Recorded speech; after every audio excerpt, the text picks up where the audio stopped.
मङ्गलं भगवान् वीरो मङ्गलं गौतमो गणी मङ्गलं कुन्दकुन्दार्यो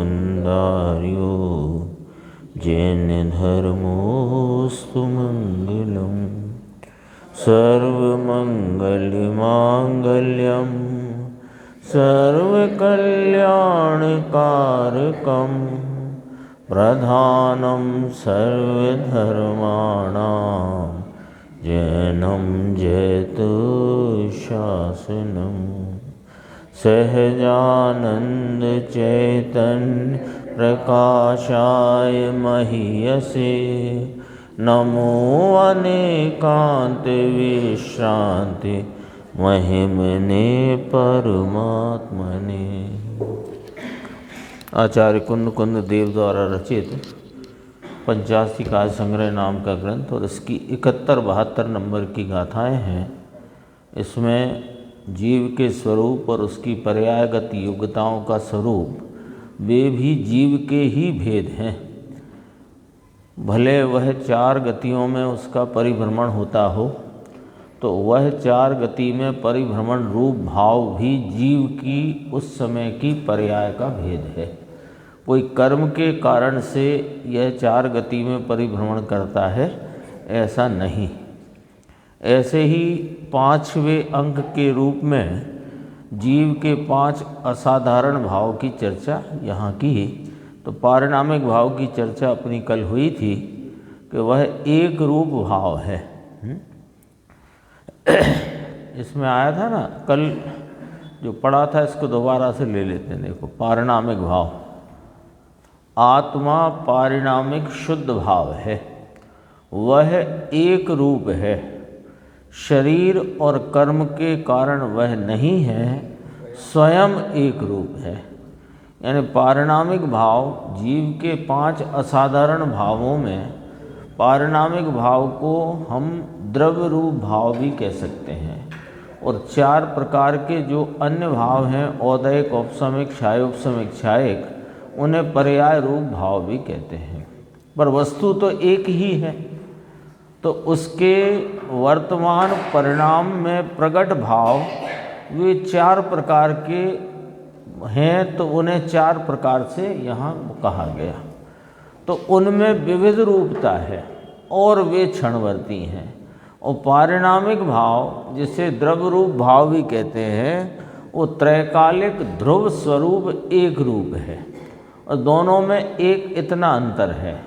और यहाँ फिर गुरुदेव श्री ने फरमाया कि 5 ही भाव पारिणामिक हैं, 5 ही भाव पारिणामिक हैं, क्योंकि वे प्रत्येक भाव चाहे विकारी हो, निर्विकारी हो, अधूरे उघाड़ रूप हो या पूर्णता के विकास रूप हो, सब ही भाव वास्तव में सतरूप हैं, अहेतुक हैं, निरपेक्ष हैं, इसलिए वे पारिणामिक हैं।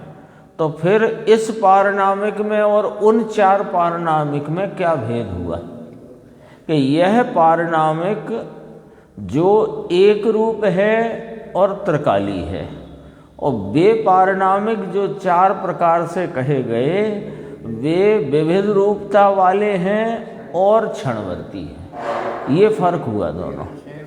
हाँ, ये अंशी है।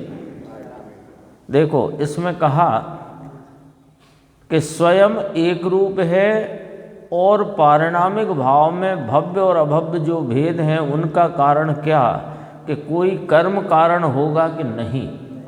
भव्य और अभव्य पारिणामिक भाव से हैं, उसमें कोई कर्म का कारण नहीं है।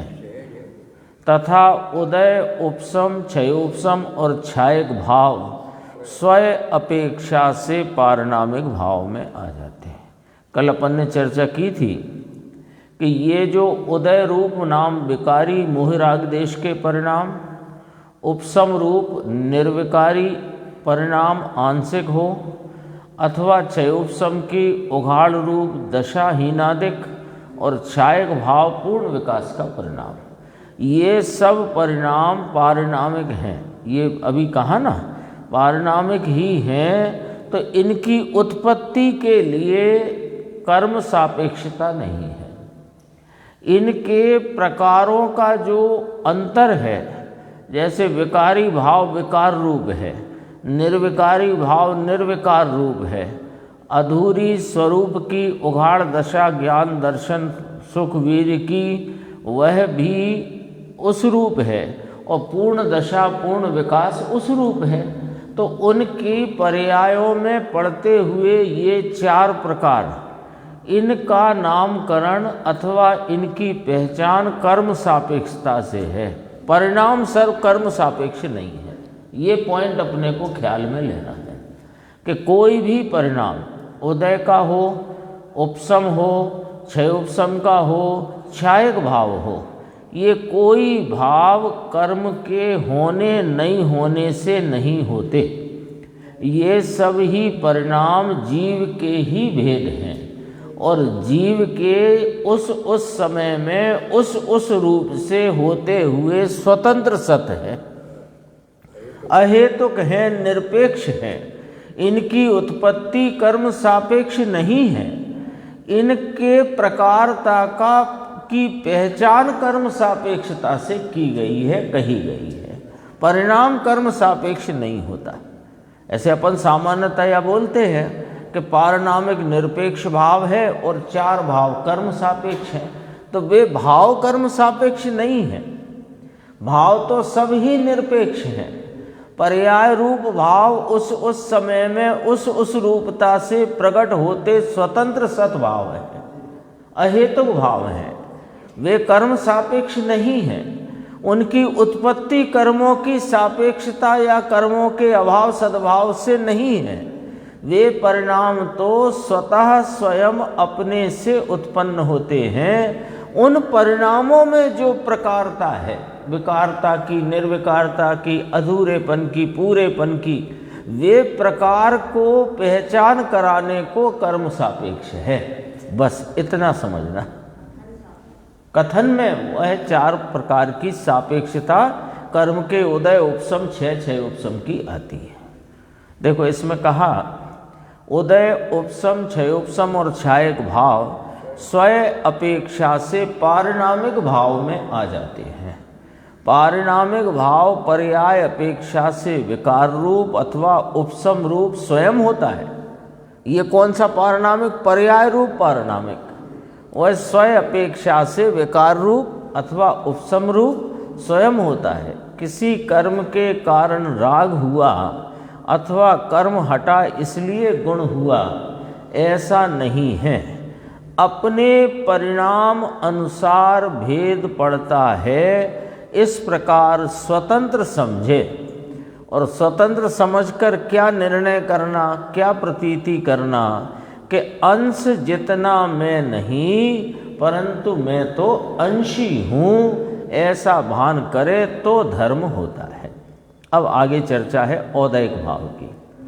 औदैक भाव में कहा कि जीव की पर्याय में राग द्वेष दया दान आदि के परिणाम हो, वह जीव का भेद है। कर्म का उदय का या कर्म का भेद नहीं, कर्म सापेक्ष भी नहीं, वो जीव का भेद है। कर्म के कारण उदय भाव नहीं है। केवली भगवान का औदैक भाव और निगोद का औदैक भाव स्वयं के कारण से है। केवली भगवान का जो औदैक भाव है वह वहाँ राग देश नहीं है, मोह नहीं है, पर संसार अवस्था अभी है।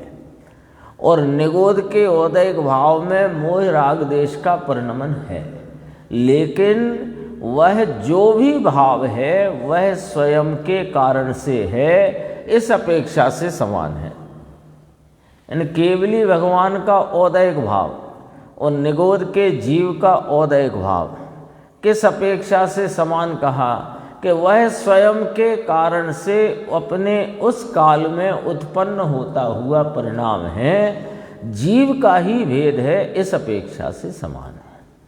भगवान को कर्म बाकी हैं इसलिए विभाव और योग का कंपन है, ऐसा नहीं है। अज्ञानी जीव कर्म के ऊपर जोर डालता है। हाँ, उसमें दोष है, इसमें जोर लिखा है हिंदी में। हाँ, एक ही, इसलिए विभाव लिया ना यहाँ। यद्यपि केवली परमात्मा के कोई विभाव नहीं है, विकार तो है नहीं उनको, लेकिन विभाव कहा तो उसका अर्थ समझना। यहाँ जो उनके अघातिया कर्म के निमित्त से अभी संयोग है, और हालांकि उनका लक्ष्य उस पर नहीं है, पर संयोग है, इस अपेक्षा से उसे विभाव कहा। जो गमनादि क्रिया है, हाँ, क्योंकि उनको कोई छाई की क्रिया है, वो है ओदाय पर छाई की कही गई है। इस संबंध में गाथा भी आती है प्रवचन सार में। हाँ, अभी वाणी है, गमनागमन है, वो अपेक्षा से। योग का कंपन है, कर्म बाकी है इसलिए है, ऐसा नहीं है। अज्ञानी जीव कर्म के ऊपर जोर डालता है या दोष डालता है। कर्म तथा प्रतिकूल संयोग जीव में प्रविष्ट नहीं होते और वे राग द्वेष नहीं कराते, परंतु अज्ञानी जीव वर्तमान संयोगों को देखकर वर्तमान दबाव में दब जाता है, उसमें जुड़ जाता है, परंतु राग द्वेष स्वयं से होते हैं। ऐसा स्वतंत्र ज्ञान करे तो पर से पृथक पढ़कर द्रव्य स्वभाव की ओर उन्मुखता का अवकाश रहता है, गुंजाइश रहती है। भले राग द्वेष का परिणमन है, कर्म का दोष ले तो फिर अवकाश हाँ, अवकाश ही नहीं है, क्योंकि कर्म जब रास्ता देगा तब तक बैठो, ऐसा है नहीं। वो कर्म रास्ता देने वाला नहीं है, वो तो तुम्हारे रास्ते पर आओ तो कर्म स्वयं अपने से उपशमित भाव को या क्षय भाव को प्राप्त होता है। उपशम भाव जीव में समकित अथवा चारित्र का उपशम होता है, वह स्वयं के कारण से है। कर्म का उपशम हुआ इसलिए जीव के उपशम भाव हुआ है, ऐसा नहीं है। और कर्म मंद पड़े तो आत्मा उपशम श्रेणी में आगे बढ़ता होगा क्या कि नहीं? स्वयं के कारण से बढ़ता है। और देव गुरु शास्त्र से उपशम समकित नहीं, परंतु स्वयं से है। 11वें गुणस्थान में उपशम भाव और चौथे गुणस्थान में उपशम भाव वो स्वयं के कारण से है। इतनी अपेक्षा से दोनों समान है, स्वयं के कारण से ये अपेक्षा, वे पर के कारण नहीं है। यह जीव के भेद का वर्णन है। कौन सा? उपशम भाव। ये किसका भेद है? कि जीव का भेद है, कर्म का भेद नहीं। 6 उपशम भाव। जीव में ज्ञान दर्शन वीर का उघाड़ ज्ञात होता है, वह जीव के कारण से है। जीव है ना ज्ञान स्वरूपी, तो ज्ञान स्वरूपी जीव के वर्तमान ज्ञान पर्याय में जो भी उघाड़ अल्प विकास दशा है वो ज्ञात होती है, वह जीव के कारण से है। अल्पता का विकास रूप परिणाम ज्ञान दर्शन वीर आदि का। अज्ञानी जीव कहते हैं कि घड़ा है इसलिए घड़े का ज्ञान होता है, जबकि ज्ञान की अपनी उस समय की उस तरह की विकास रूप अवस्था में, उस तरह के उघाड़ रूप अवस्था में, उस तरह का ज्ञान स्वयं स्वयं की सामर्थ्य से होता है। अब अज्ञानी कहता है कि घड़ा है इसलिए घड़े का ज्ञान होता है, तो जैन कहते हैं कि ज्ञान ज्ञान का कारण है, पर वस्तु ज्ञान का कारण नहीं। बहुत मुद्दे की बात है ना। 6 उपशम भाव के इस पॉइंट में बहुत मुद्दे की बात है। ज्ञान का कारण ज्ञान है, ज्ञान का कारण पर वस्तु ज्ञेय पदार्थ नहीं। जबकि सारा जगत यही मानता है कि ये दरवाज़ा बंद है इसलिए बंद दरवाजे का ज्ञान है, खुला है तो खुले दरवाजे का ज्ञान है। ऐसा ही नहीं, ऐसा है ही नहीं। बहुत मोटी भूल ये से ज्ञान मानते, अब यहाँ तर्क रखा एक, ज्ञान की महिमा नहीं आती। ज्ञान की महिमा आए कैसे? गे के कारण से ज्ञान मानते हैं। तो अन्य मत वाले पूछते हैं, तर्क रखा, तो फिर घड़े के समय में घड़े का ही ज्ञान क्यों होता है, दूसरी चीज का ज्ञान क्यों नहीं होता? उनका प्रश्न है कि जब सामने घड़ा है उस समय में घड़े का ज्ञान ही क्यों है, उस समय में और कोई दूसरी वस्तु का ज्ञान क्यों नहीं होता? समाधान है इसका। उसका समाधान, उस समय में जीव की पर्याय में क्षयोपशम की योग्यता अनुसार ज्ञान होता है। ज्ञान कहाँ होता है? जीव की पर्याय में।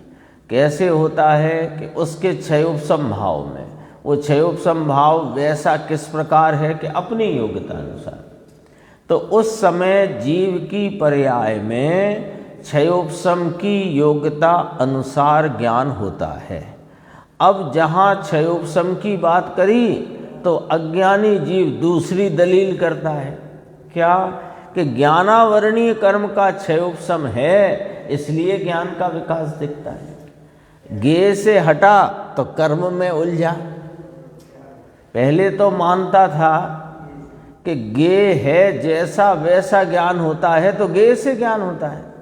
तो कहा कि नहीं, उस जीव की पर्याय में उस समय के क्षयोपशम रूप उघाड़ में उस समय की योग्यता अनुसार जानना होता है।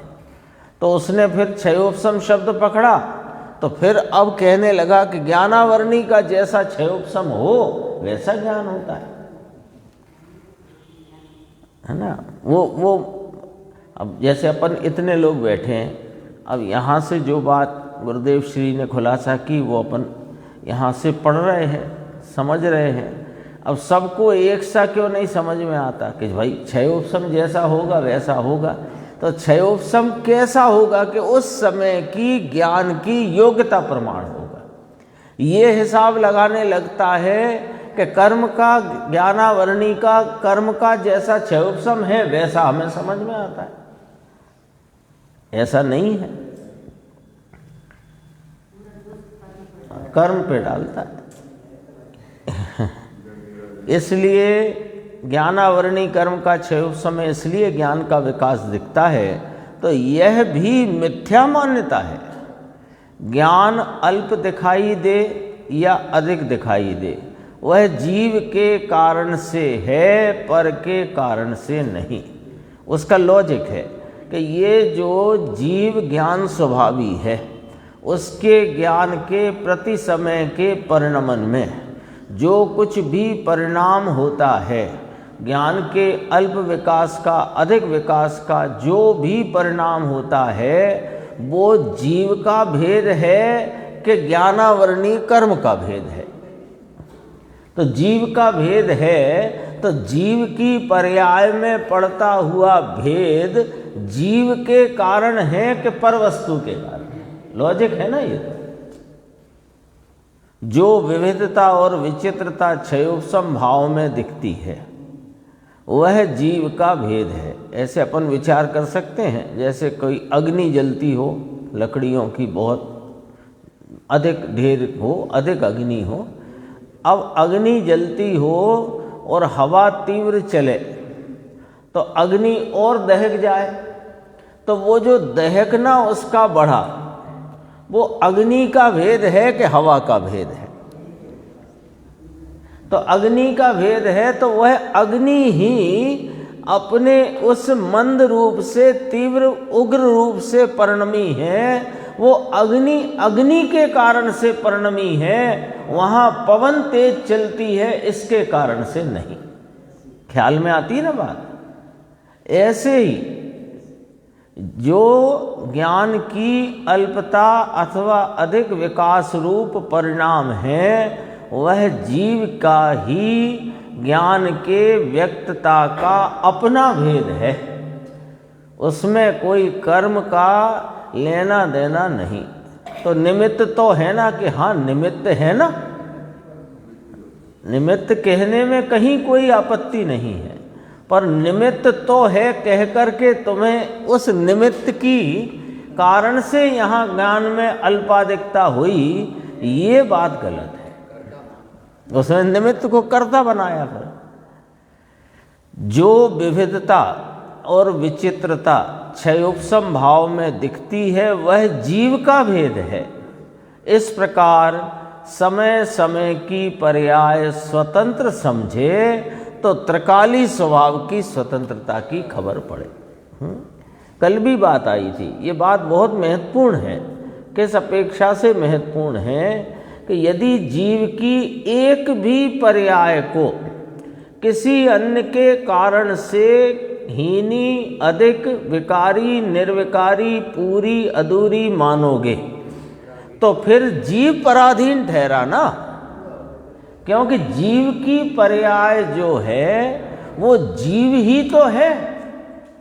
कोई जीव की पर्याय और जीव द्रव्य दो वस्तु तो नहीं है। जीव द्रव्य और जीव की वर्तमान प्रगटता, व्यक्तता का भाव, वो एक जीव वस्तु ही तो है।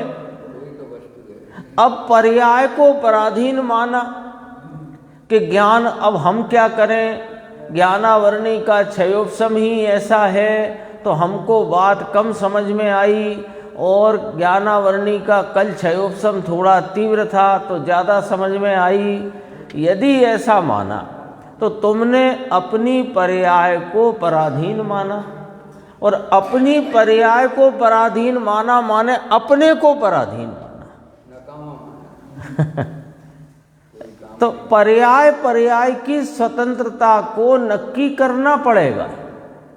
पर्याय जो जीव की है, औदयिक रूप हो, औपसमयिक हो, छाय उपसमयिक हो, छायक रूप हो, जो पर्याय हो वो पर्याय जीव का अपना उस समय का व्यक्त होता अपना भाव है, स्वाधीन भाव है। वह स्वतंत्र अपनी योग्यता प्रमाण में उत्पन्न या प्रकट होता है, अन्य कोई उसमें कारणपना, कर्तापना नहीं है। जब पर्याय की स्वतंत्रता स्वीकार करेंगे तो द्रव्य स्वतंत्र स्वीकार होगा ना। द्रव्य से तो मैं स्वाधीन हूं, पर्याय से पराधीन हूं, तो दो हो क्या तुम? यदि पर्याय से पराधीन हो तो फिर वस्तु भी पराधीन नक्की करी तुमने। पर्याय की स्वतंत्रता का निर्णय करने में, इसलिए गुरुदेव श्री ने अपने व्याख्यानों में पर्याय के 6 कारकों की बात कितनी स्पष्टता से आचार्य परमात्मा के हृदय से निकाल कर रखी। नहीं तो अपन कारक की बात पढ़े भी तो बस कारक हैं, हो गई बात पूरी। लेकिन उसका मर्म क्या है? वो अभी 62 गाथा चल गई ना अपनी। जीव के कारक भिन्न हैं, कर्म नाम पुद्गल के कारक भिन्न हैं, प्रत्येक कार्य अपने षट कारकों से होता है, पर कारकों की अपेक्षा नहीं है, ना कारकांतरम अपेक्षिते। तो उसमें क्या सिद्ध करना है? ये प्रत्येक पर्याय स्वतंत्र है। पर्याय की स्वतंत्रता को स्वीकार नहीं करेंगे तो द्रव्य स्वभाव स्वाधीन, स्वतंत्र, अपना स्वरूप सत है, ये स्वीकार नहीं हो सकता। और इसकी स्वीकारता बिना सम्यक दर्शन नहीं हो सकता। क्योंकि सम्यक दर्शन किसका नाम है? कि जैसा वस्तु का स्वरूप है वैसा का वैसा स्वीकार करे तो सम्यक दर्शन, और जैसा वस्तु का स्वरूप नहीं है वैसा स्वीकार करे तो मिथ्या दर्शन। पंडित जी ने की है ना परिभाषा, टोडरमल जी साहब ने मिथ्यात्व की। जिस वस्तु का जैसा स्वरूप है वैसा ना जाने और ना माने, और वस्तु का जैसा स्वरूप है नहीं वैसा जाने वैसा माने, इसका नाम मिथ्यात्व है। और ये जो चर्चा चल रही है ना 5 भाव की, जो गुरुदेव श्री ने अपन ने कल वाली चर्चा को भी आज दोबारा से पढ़ा है ना, उदय उपसम क्षय उपसम छायक भाव स्वयं अपेक्षा से पारिणामिक भाव में आ जाते हैं। वो किसी कर्म सापेक्ष उत्पन्न नहीं होते हैं। वे तो 4 प्रकार के भाव, विकारी, निर्विकारी और अधूरे और पूरे, बस पर्यायगत योग्यता से होते हुए 4 प्रकार हैं, तो उन प्रकारों को उन कर्म के सापेक्ष नामकरण किया है। उनकी उत्पत्ति उनसे हो ऐसा मानने में मिथ्यात्व का महादोष लगता है। बोलो, महादोष है। मिथ्यात्व से बड़ा दोष क्या जगत में? अब देखो, छायक भाव, छायक समकित केवली अथवा श्रुत केवली के कारण होता नहीं। छायक का भेद 13 है, वह निमित्त का भेद नहीं है। बोलो। और स्वामी कार्तिकेय अनुप्रेक्षा में कहा कि केवल ज्ञानावरणी के कारण केवल ज्ञान रुका है, सो वहाँ तो केवल ज्ञानावरणीय पुद्गल कर्म का निमित्तपना बतलाना है, परंतु उससे केवल ज्ञान रुका है ऐसा वहाँ कहना नहीं है। केवल ज्ञान रुका वह तेरे कारण से हुआ, वह तेरे कारण से। अब पूरी चर्चा हुई ना, अब इसका देखो उपसंहार बहुत अच्छा है। परम पारिणामिक भाव के 3 भेद हैं, जीवत्व, भव्यत्व और अभव्यत्व, और दूसरे 4 भावों के 50 भेद हैं। इस प्रकार कुल 53 भेदों में समझ लेना कि प्रत्येक परिणाम अपने कारण से है। देखो, सबके मिला के 53 भेद हुए ना, 3 पारिणामिक के, 50 अन्य 4 भावों के। हाँ, तो 53 भेदों में यह बात समझ लेना कि प्रत्येक परिणाम अपने कारण से है। अभव्य क्यों है ये जीव? कि उसका स्वभाव है। करोड़ों उपदेश का प्रपात पड़े तो भी उसका ज्ञान पिघलता नहीं, ऐसा उसका स्वभाव है। भव्यत्व और अभव्यत्व ये दरअसल में पर्याय की योग्यता नहीं, पर्यायगत वस्तु की योग्यता है। फर्क आया समझ में? पर्याय की योग्यता तो जो जो परिणाम जिस जिस समय में जो होता है वह पर्याय की योग्यता है। हाँ, ये भव्यत्व तो जो भव्यपना जिस जीव को है सो भव्यपना है, और अभव्यपना है सो अभव्यपना है। हाँ, करोड़ों उपदेश का प्रपात पड़े तो भी उसका ज्ञान पिघलता नहीं, ऐसा उसका स्वभाव है। जाति, लेस्या, असिद्धत्व इत्यादि प्रत्येक भेद स्वतंत्र अपने कारण से, ये सब 53 भेद में आती है ना चर्चा। जाति, लेस्या, असिद्धत्व इत्यादि प्रत्येक भेद स्वतंत्र है, अपने कारण से है, जीव का भेद है, क्योंकि जीव के भावों का भेद है। जीव अपने को विकार में रोके या स्वभाव में रोके, परंतु पर का कुछ नहीं कर सकता। एक कर्म को बांध नहीं सकता, एक कर्म को खिरा नहीं सकता। हाँ, अपने को विकार में रोके या स्वभाव में रोके, परंतु पर का कुछ नहीं कर सकता, तथा पर पदार्थ जीव में कुछ नहीं कर सकते। पर के कारण अपने में कुछ हो और अपने कारण पर में कुछ हो तो फिर तत्व पराधीन हो जाता है। निकम्मा हुआ, पराधीन हो गया। इसलिए स्वतंत्रता का ज्ञान करके, पर से पृथक पढ़कर, अंश का ज्ञान करके, कितनी ये 2 पंक्ति में देखो पूरा मार्ग समझाया है। जितनी अपन स्वाध्याय कर रहे हैं, करते हैं, उन सब का सारभूत भाव ये है।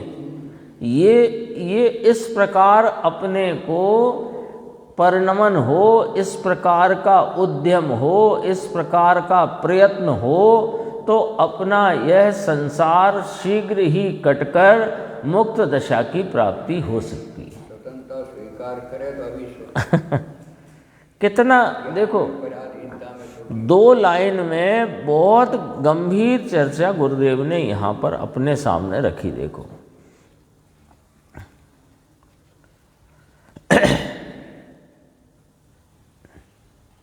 स्वतंत्रता का ज्ञान करके पर से पृथक पढ़कर। पर से पृथक कब पढ़ेगा? जब अपने को स्वतंत्र स्वीकार करेगा तब। जब तक अपनी सत्ता को, अपने परिणमन को, अपने स्वरूप को स्वतंत्र स्वाधीन स्वीकार नहीं करेगा तब तक यह पर से पृथक नहीं पढ़ सकता। ये व्यवस्था ही है। क्योंकि किसी भी कार्य में पर का कोई भी सापेक्षपना देखोगे तो तुम उस पर से पृथक नहीं पढ़ सकते।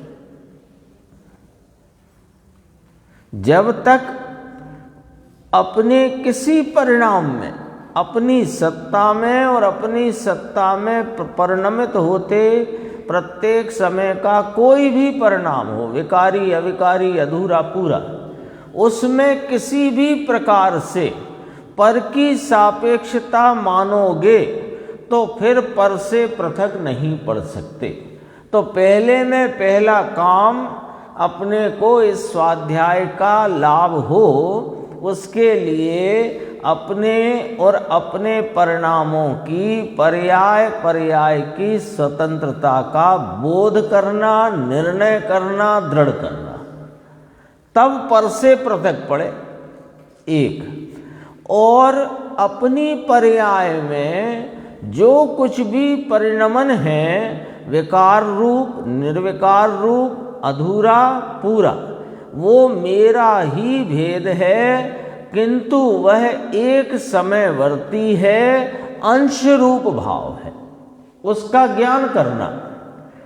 और अंश जितना भी मैं नहीं, मैं स्वभाव से त्रैकाली अंशी हूँ, ऐसा प्रमाण ज्ञान होने पर धर्म होता है। लो, कितनी बातें आई, 2 पंक्ति हैं, लेकिन पूरे स्वाध्याय में अपने को जो अपना स्वाध्याय का चिंतन का, मंथन मनन का जो भी अपना प्रयत्न चलता हो, वो प्रयत्न की दिशा ये होनी चाहिए। इसी स्वतंत्रता से करना कि ये सुखी हो जाए, बस इसी सिर्फ स्वतंत्रता। ऐसा ही है। देखो तो वहाँ कहाँ कोई अवकाश, सिर्फ अपने स्वतंत्रता का ज्ञान करे। प्रमाण ज्ञान कैसे होता है? देखो, प्रमाण ज्ञान कहा ना कि मैं सर्व पर द्रव्यों से भिन्न स्वतंत्र सतरूप पदार्थ हूँ और मेरी परिणति में जो कोई भी परिणाम विकारी, निर्विकारी, अधूरे, पूरे जो परिणाम होते हैं, वे परिणाम स्वतंत्र स्वाधीन अपनी योग्यता प्रमाण में होते हैं। और वे जो परिणाम में व्यक्त जो भाव हैं, वे क्षणवर्ती हैं, वे क्षणवर्ती भाव रूप मेरा स्वरूप नहीं, मैं तो अनादि अनंत त्रैकालिक अंशी स्वरूप परिपूर्ण तत्व हूँ, ऐसा प्रमाण में ज्ञान करे, ऐसा ज्ञान करे। तो इससे क्या होगा कि वह जो क्षणवर्ती पर्यायों में अपनापना मानने की बुद्धि अनादि की है, वो टूटकर और अपना जो त्रैकालिक अनादि अनंत एक रूप स्वरूप स्वभाव है, उस पर दृष्टि आएगी। और उस पर दृष्टि आते ही परिणति में आनंद आदि अनंत गुणों की पवित्रता का प्रकटपना होकर धर्म का प्रारंभ होगा। ये बात है। गजब की बात है। देखो, 2 पंक्ति हैं, पर अब प्रयत्न तो चल रहा है। स्वाध्याय में भी अपन 2 घंटे, 3 घंटे, 4 घंटे, जो भी समय जो जितना भी अपन उसमें लगा रहे हैं, पर उसका रिजल्ट क्यों नहीं आ रहा? कि डायरेक्शन क्या है?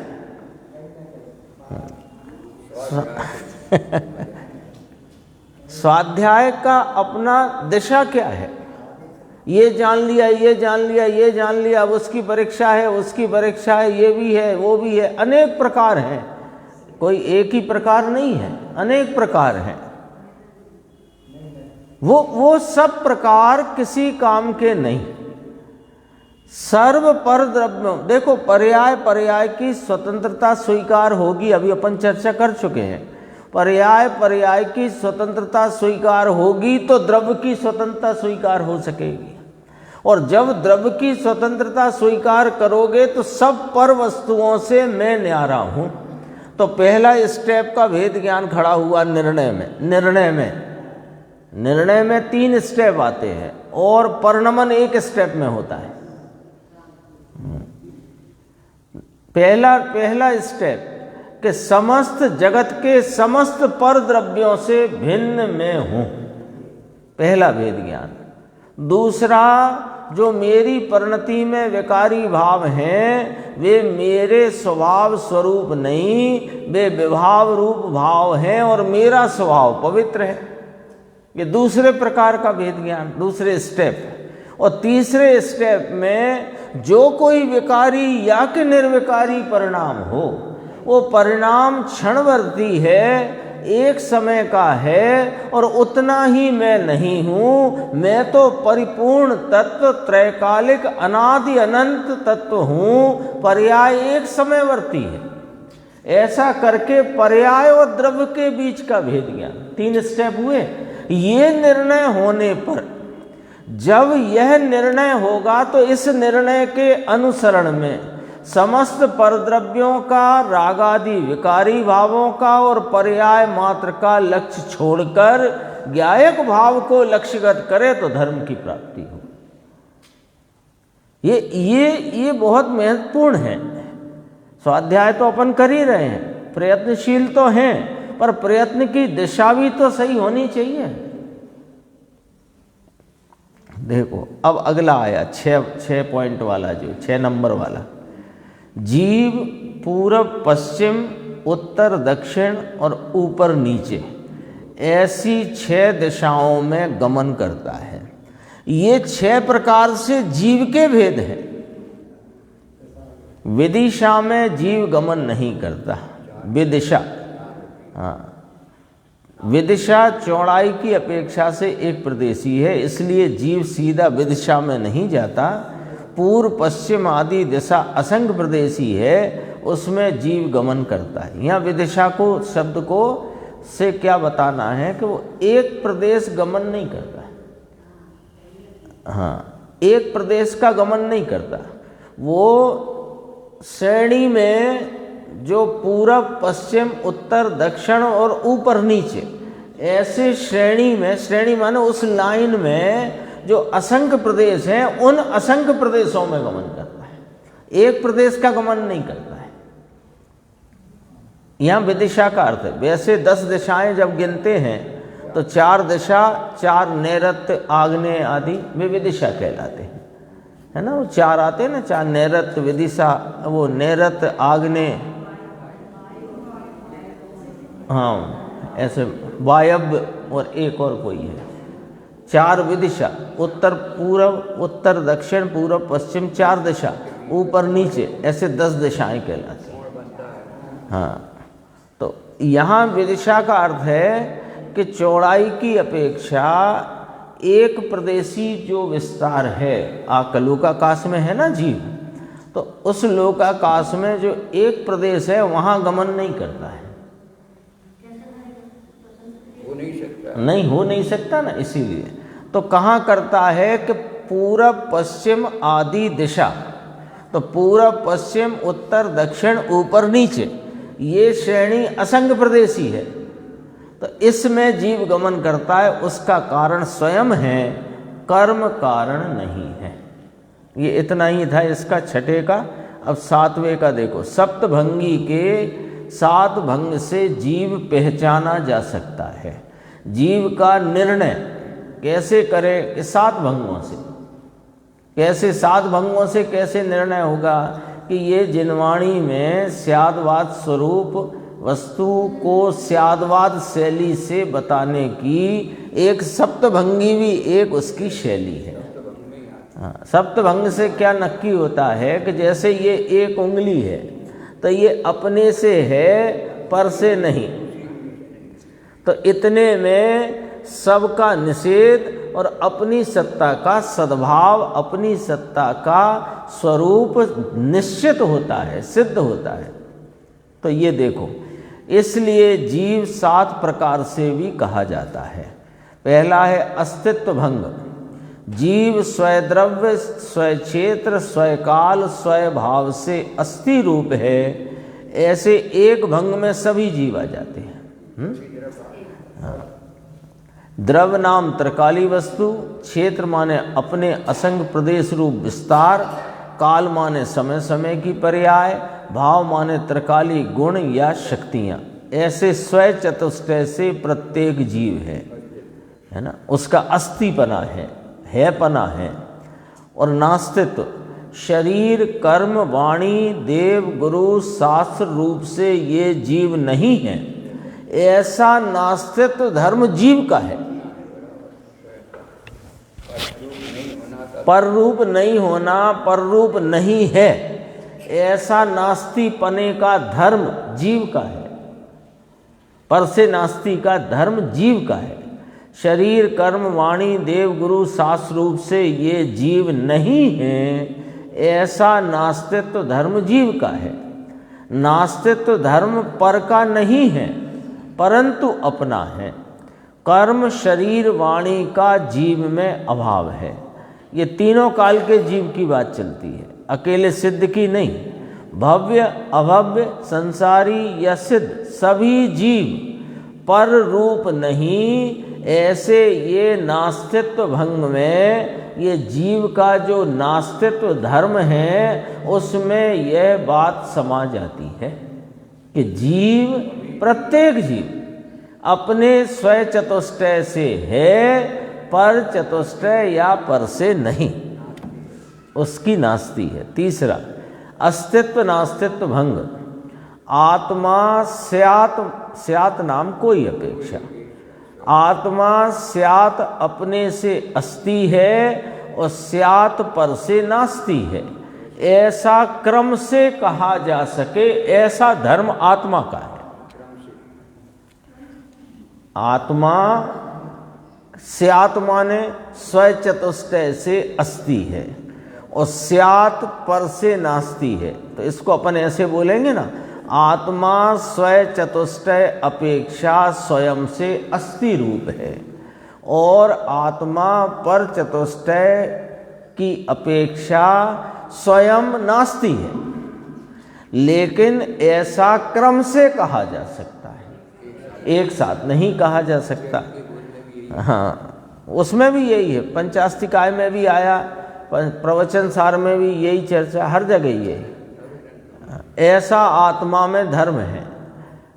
वाणी में क्रम पड़ता है, इसलिए वक्तव्य धर्म है, ऐसा नहीं। वक्तव्य माने वाणी के कारण ऐसा धर्म है आत्मा में, ऐसा नहीं। आत्मा स्वय से अस्ति पर से नास्ति, संक्षेप में बोलें तो स्वय से अस्ति पर से नास्ति, पर एक साथ नहीं कहा जा सकता। स्वय अपेक्षा अस्ति, पर अपेक्षा नास्ति, इसमें वक्तव्य तो हुआ। ऐसे वक्तव्य हो सके ये धर्म आत्मा का है, पर क्रम से। अवक्तव्य भंग, आत्मा अपने से है और पर से नहीं, ऐसा युगपत नहीं कहा जा सकता, ऐसा जीव का धर्म है। वाणी एक साथ नहीं कह सकती, इसलिए अवक्तव्य भंग है, ऐसा नहीं। वाणी नहीं कह सकती इसलिए नहीं, ये आत्मा में ही एक ऐसा धर्म है कि वाणी उसकी स्यात अस्ति और स्यात नास्ति को युगपत नहीं कह सकती, ऐसा धर्म मेरा है, परंतु स्वयं के कारण से है। फिर कहा अस्तित्व अवक्तव्य भंग, स्वयं अस्ति रूप है ऐसा कहा जाता है, परंतु अस्तित्व नास्तित्व युगपत नहीं कहे जा सकते, ऐसा अस्तित्व अवक्तव्य धर्म जीव का है, वाणी के कारण नहीं। नास्तित्व अवक्तव्य भंग, नास्तित्व धर्म कहा जाता है कि पर से नास्ति है। उस समय अस्तित्व नास्तित्व युगपत नहीं कहे जा सकते। ऐसा नास्तित्व अवक्तव्य धर्म जीव का है, वाणी के कारण नहीं। 7वां है अस्तित्व नास्तित्व अवक्तव्य भंग, यानी अस्ति नास्ति क्रम से कहे जा सकते हैं, परंतु दोनों युगपत नहीं कहे जा सकते। ऐसा अस्तित्व नास्तित्व अवक्तव्य धर्म जीव का है। इस प्रकार जीव में उतरते नाम घटित होते ये 7 भेद 7 भंग ये जीव के अपने से हैं, पर से भिन्न कराकर भेद ज्ञान कराते हैं। ये 7 तक की चर्चा हुई, शेष चर्चा आगे।